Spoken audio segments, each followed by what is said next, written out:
Hello my all सीयूटीज parents, कैसे हैं आप सभी? बेटा आप सभी के लिए फिर से मैं एक बहुत ही ज़्यादा इंपॉर्टेंट वीडियो के साथ आ चुकी हूँ। एक बहुत ही ज़्यादा इंपॉर्टेंट इन्फॉर्मेशन के साथ मैं आप सभी के साथ जुड़ चुकी हूँ। और बेटा ये इन्फॉर्मेशन रहने वाली है, पहले ही स्टार्टिंग में डिस्क्लेमर दे देती हूँ। आप सभी को पता है बहुत सारे आप लोग मूवीज देखने जाते हैं और उसमें क्लियर मेंशन होता है डोंट मिस द बिगनिंग। वैसे ही बिगनिंग में ही आपको बता देती हूँ, जिन बच्चों ने क्या किया है बेटा, डॉक्टर हरि सिंह गौर विश्वविद्यालय के लिए रजिस्ट्रेशन करा है, अपने काउंसलिंग प्रोसेस का वेट कर रहे हैं, अपने एडमिशन का वेट कर रहे हैं। बेसिकली काउंसलिंग प्रोसेस स्टार्ट हो गया है, एडमिशन का जो बच्चे वेट कर रहे हैं, तो एक गाइडलाइन जो है डॉक्टर हरि सिंह गौर विश्वविद्यालय जो है इसने अपनी गाइडलाइन रिलीज कर दी है, जो कि आप सभी के लिए जानना बहुत ज़्यादा महत्वपूर्ण है। तो जो बच्चे भी, जिन किसी भी स्टूडेंट ने डॉक्टर हरि सिंह गौर विश्वविद्यालय के लिए अपना रजिस्ट्रेशन किया है बेटा, ये वीडियो आप सभी के लिए बहुत ही ज़्यादा इंपॉर्टेंट है।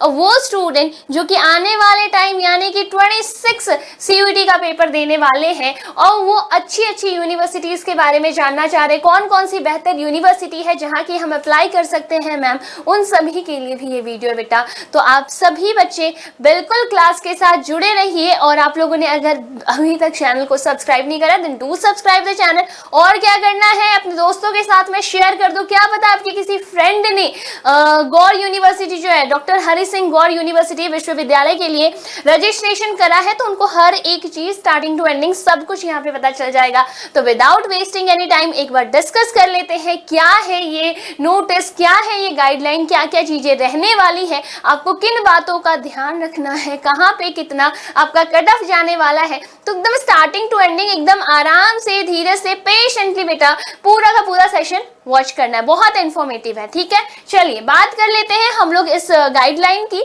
तो गाइडलाइन फॉर फर्स्ट काउंसलिंग, सबसे जो फर्स्ट काउंसलिंग प्रोसेस है वो 25-26 के लिए इन्होंने रिलीज कर दी है बेटा। और यहाँ पे देखिए सबसे पहला है application call for the counselling are 2 और 3 टाइम्स, यानी कि जितने नंबर ऑफ सीट्स हैं पर्टिकुलर कोर्स के लिए, पर्टिकुलर सब्जेक्ट के लिए बेटा, उससे 2 गुना या 3 गुना, यानी कि मान लेते हैं 100 सीट्स है तो 200 या 300 बच्चों को क्या किया जाएगा, काउंसलिंग के लिए बुलाएंगे ये लोग। ध्यान रखिए, total number of seats available. Therefore mere a call of counselling does not entitle the कैपली, जो इसका मतलब क्लियर ये है कि अगर आपको काउंसलिंग के लिए बुलाया जा रहा है दैट डजंट मीन कि आपको सीट मिलेगी ही मिलेगी। ये बात ध्यान रख लेना, क्लियर बोल रहे हैं कि जितने नंबर ऑफ सीट्स हैं उसके 2 गुना या 3 गुना, ये जनरली आपको सभी यूनिवर्सिटीज के अंदर वैसे तो देखने को मिलता है। बात कर लेते हैं बेटा, admission cell solely we given on the basis of CUET, यानी कि अगर आप लोगों ने CUET का पेपर दिया है तो CUET के मार्किंग के बेस्ड पे ही आपके कितने मार्क्स आ रहे हैं, उसी के अनुसार जो है बेटा आपको एडमिशन यहाँ मिलने वाला है। 2025 other provision mentioned in the admission brochure as per availability of seats in the course subject, यानी उसके अलावा बेटा ध्यान रख लीजिए आपने CUET UG में जितना स्कोर किया उस हिसाब से, या अगर कुछ और भी चीजें नोटिफिकेशन में मेंशन्ड है उसके हिसाब से आपको वहाँ पे एडमिशन मिलेगा। मेनली ध्यान रख लीजिए आपको CUET के बेसिस पे ही आपको एडमिशन वहाँ पे मिलने वाला है, जो CUET 2025 UG आपने एग्जामिनेशन दिया है। नेक्स्ट आपको क्या रखना है, original copy of all the marksheets बेटा, चाहे जितने भी मार्कशीट्स है, जितने भी सर्टिफिकेट्स है, उन सभी का ओरिजिनल सर्टिफिकेट आपके पास होना चाहिए। वेरीफाई करवाना बहुत जरूरी है बेटा, जो काउंसलिंग कमेटी है उनसे ये चीज वेरीफाई करवाना बहुत जरूरी है। ओरिजिनल डॉक्यूमेंट्स लेके जाना, ठीक है, इधर उधर से अरेंज मत करवा लेना, सब पता चल जाता है, हर एक चीज पता चल जाता है, सही डॉक्यूमेंट्स। और अगर अभी तक है ना, एक तो मैंने आप लोगों को पहले ही बता रखा था कि डॉक्यूमेंट्स बेटा बनवा लो, चाहे आपके वो कैटेगरी के सर्टिफिकेट्स हैं, NCC के हैं, जो भी है, जैसे भी सर्टिफिकेट आप लोगों के पास अगर गुम गए हैं तो उसके लिए अप्लाई कर दो, कुछ भी करो, अपने डॉक्यूमेंट्स तो कम से कम रेडी रखा होगा अभी तक आप लोगों ने।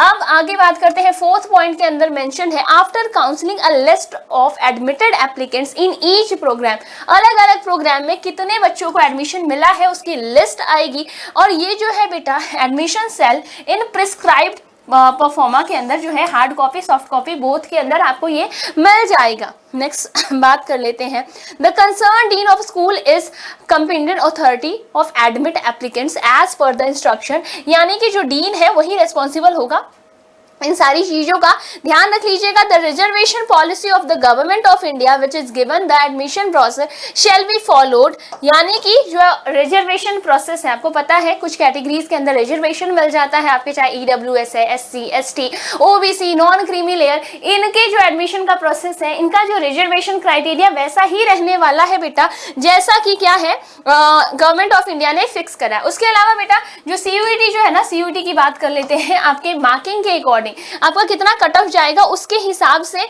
आपको एडमिशन मिलने वाला है। जैसे एक बार देख लो कैसे कैलकुलेशन रहेंगे, वो भी इन्होंने दे रखा है। जैसे बैचलर ऑफ आर्ट है, यानी बीए के लिए जो बच्चे प्रिपेयर कर, बीए कोर्स के लिए जिन्होंने अप्लाई किया है, उनका जो कट ऑफ है 500 आउट ऑफ काउंट किया जाएगा।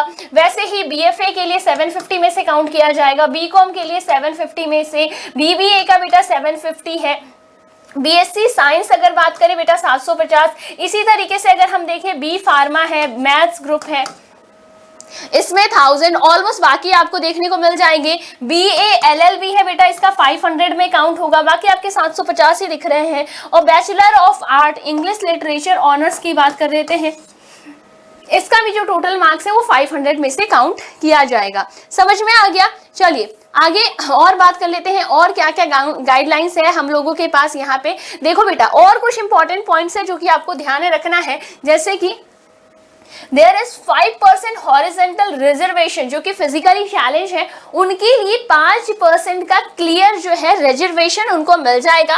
बाकी अगर यहाँ पे देख लीजिए डिफरेंटली जो डिसेबल्ड है उसके अलावा पर्सन ऑल्सो 5% मिल जाएगा बेटा, उनको भी रिजर्वेशन, जो कि विडो है, वर्ड्स है, वाइफ्स है या आर्म फोर्सेस की वाइफ है, उनको भी क्या है इस तरीके से 5% का रिजर्वेशन मिलेगा। Okay, admission shall be granted on reserve, EWS, non creamy layer, ये सारे जो कैटेगरी वाइज जो रेस्पेक्टिवली जिस तरीके से इनका कट ऑफ जाता है उस तरीके से आपके अलग अलग कैटेगरी वाइज भी आपके एडमिशंस रहेंगे। ये आपको ध्यान रखना है, जैसे कट ऑफ्स होते हैं, किस कैटेगरी का हाई कट ऑफ जा रहा है, ये आपके कट ऑफ्स आएंगे, उसके हिसाब से फिर आपको एडमिशन मिल जाएगा।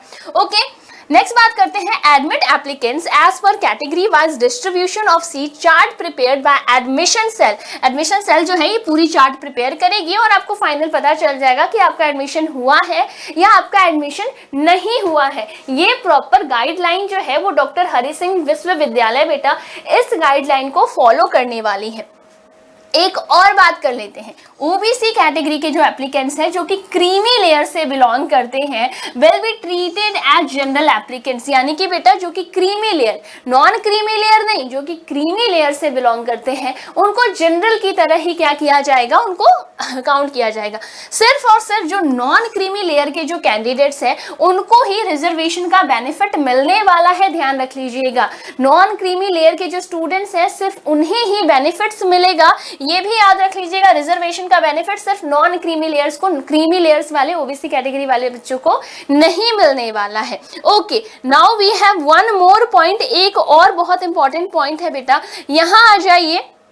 यहाँ देख लेते हैं जिनके की सप्लीमेंट्री है, बैकलॉग है या फिर previous classes exams time counselling shall not be given admission. बेटा किसी भी तरीके का अगर आपके पास बैकलॉग है या फिर सप्लीमेंट्री है तो आपको एडमिशन नहीं मिलने वाला है। All though provisional admission shall be granted only to those appearing applicant whose result is awaited and there is so supplementary backlog in any previous classes with undertaking that she will submit the final result latest by 31 October 2025। यानी कि चाहे कैसे भी result कहीं अटका हुआ है या जो कुछ भी है, अगर आपके 31 अक्टूबर 2025 तक अगर आप अपना फाइनल रिजल्ट सबमिट करवा देते हैं कि आपका 31 अक्टूबर 2025 तक अगर आपकी सप्लीमेंट्रीज है, बैकलॉग है, कुछ भी है, अगर 31 अक्टूबर 2025 तक अगर आप एनी हाउ आप अपना रिजल्ट वहां पे शो कर देते हैं बेटा तो आपको एडमिशन मिल सकता है, else you will be declined. ध्यान रख लीजिएगा, आपका एडमिशन जो है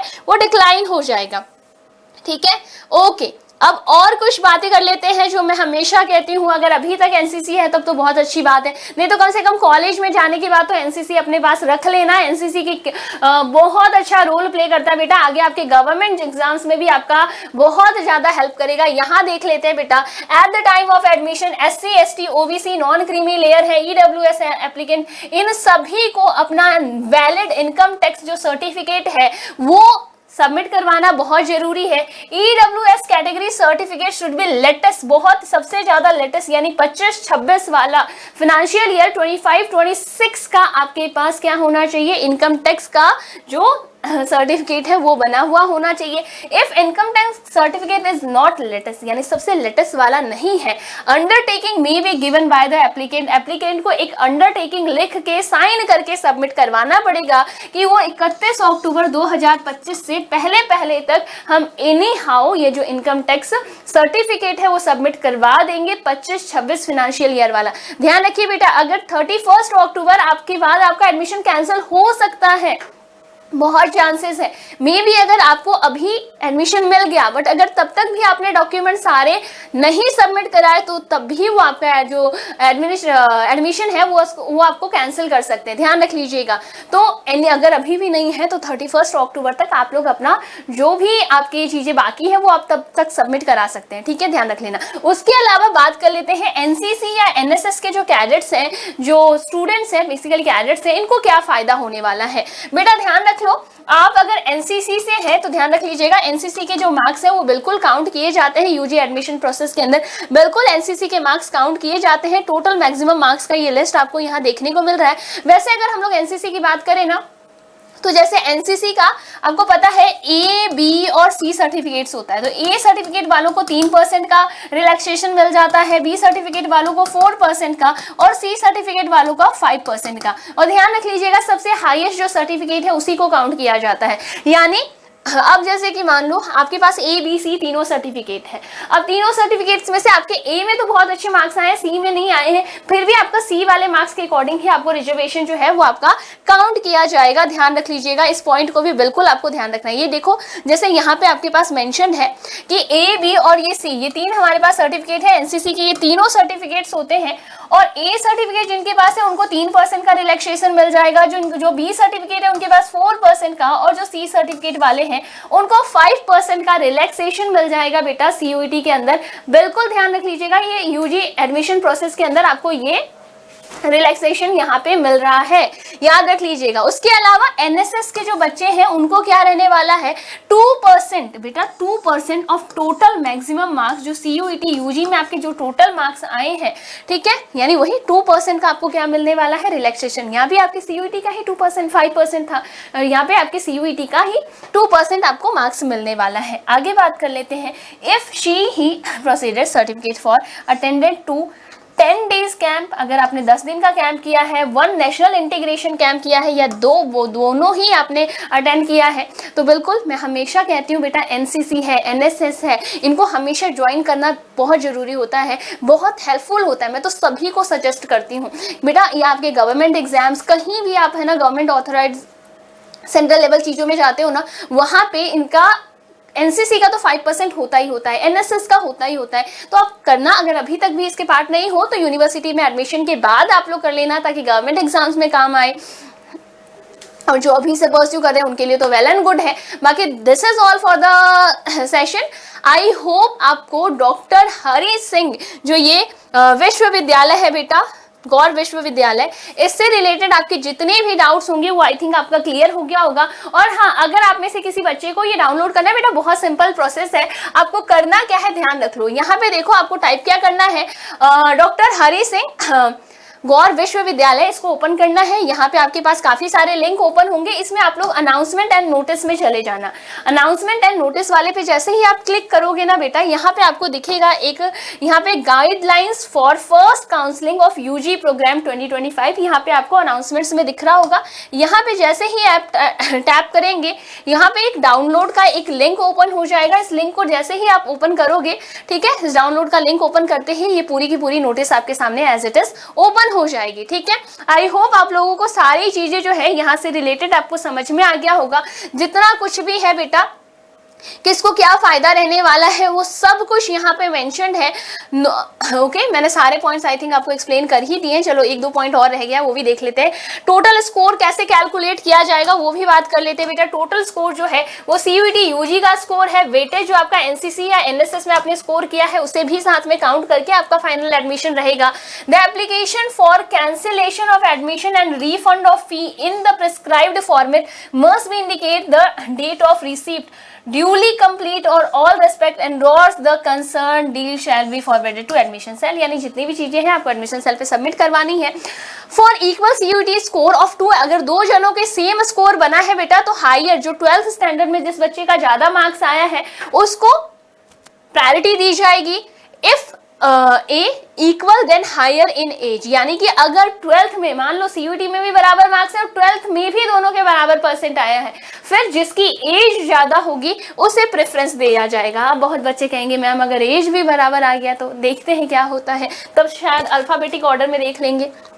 नेक्स्ट है ऐसा एक चीज हुआ था ना न्यूजीलैंड वर्सेस इंग्लैंड के अंदर, सुपर ओवर का भी पहले तो मैच टाई हो गया, फिर सुपर ओवर का भी सुपर ओवर हो गया था, याद है आप लोगों को। उसके बाद जिसने सबसे ज्यादा बाउंड्रीज, फिर है ना सबसे ज्यादा जिसने बाउंड्रीज मारी थी उसको कैलकुलेट किया गया था। तो ऐसा कुछ होता तो है, हो जाता है कभी कभार, हम सोचते हैं ऐसा नहीं होता होगा बट ऐसी चीजें हो जाती है। चलिए नेक्स्ट है बेटा, आगे बात कर लेते हैं।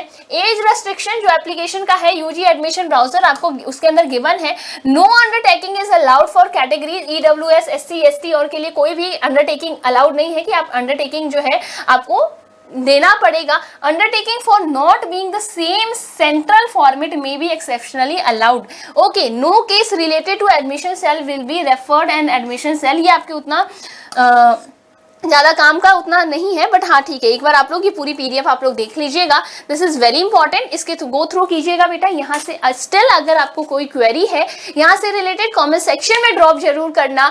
बाकी आई होप सारी क्वेरीज दूर हो गई होगी, और किसी भी और यूनिवर्सिटी के बारे में अगर तुम लोगों को जानना है तो वो भी मुझे कॉमेंट सेक्शन में बता सकते हो। इन्फॉर्मेशन करना, कुछ भी इन्फॉर्मेशन चाहिए मुझे कॉमेंट सेक्शन में बता सकते हो। So this is all for this section, मिलते हैं अगली वीडियो के अंदर, अगले इन्फॉर्मेटिव वीडियो के अंदर। Take care everyone and all the best.